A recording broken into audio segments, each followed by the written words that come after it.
boar that we have here at the farm, and one that's seen a lot of sows, and we're gonna see a pile more for probably the next probably season or two. I think this guy is awfully good, and it's extreme measures. He'd be a to the extreme back on his mother, which is Cruel Intention sow. Bought from Mark Gray for $35,000 in the, I think it was the exchange, right, Bob? Yep. Yeah. We knew when we saw that boar, we had talked to Will. He had just flown out and looked at him and just told us that he was darn good. And we got him bought, got him back here to Pennsylvania, and got him fed. And man, I love that animal. He's my type. He's my kind. We've been putting him on, and just where we've been using him is on a lot of different sows. We're seeing where he works, and I think where we're finding he's working the best is any of them sows that kind of need that upfront good look.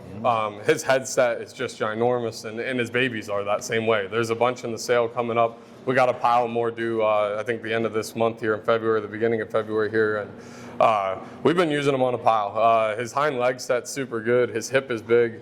I would say, and just because of what he looked like as a young pig, I'd probably protect him a little bit, maybe in rib cage and just general cage. He wasn't probably the biggest caged one in the world, but his feet and his legs have been good. His headset's ginormous. His front 1/3 I like a lot. That's where we've been using him. Take him to a big caged one. I think he'll do the rest for you. He seems to be adding some bone, if not, definitely not taking it away from you, but giving you a lot of just that really pretty side view look. And you'll see that in some of the barrels in the next sale coming up. I don't think you could have named him any better. You know, extreme measures being a to the extreme with extreme pieces, because that's what that pedigree offers a bunch. And he fits the program here. I think he'll fit a lot of them around the country. There's a lot of very boxy, dense, stout sows. You know, they're really bold, that just need a more killer look out of their front end. His extension out front of his blade and his skull shape and his immature look out of his front end is really good. His angles out of his shoulder blade and everything is excellent.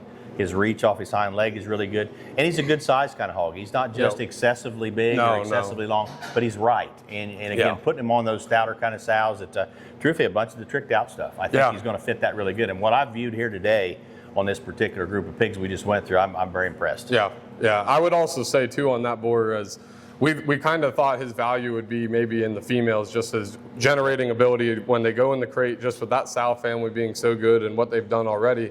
But man, I'll tell you, I think the boar pigs have been better. And we were probably not really planning on that to be exactly that way, but the boar pigs are incredible, and that's not taking anything away from them females. I still think nature will throw you a curveball. In this case, it'll throw you a good curveball because you'll get them both, I think. Absolutely, and I think those females, just in terms of just getting them in the crate and getting them bred, I think they're going to be lights out. And I know we had talked with Mark about that, and he said the same thing. And that's where we've been using them, and I think we're going to be using them on a lot of our glory day gilts coming out of the finishing barn and going into the production barn. And I think they're going to work killer good on those glory day stuff, or just anything that's that dense and stout. And I think he's going to make you super pretty. Sow power on all these boars is tremendously good. Sows are, and that's way more than 50% of your pedigree of what that sow is. So again, a lot of opportunity here. Yeah, absolutely.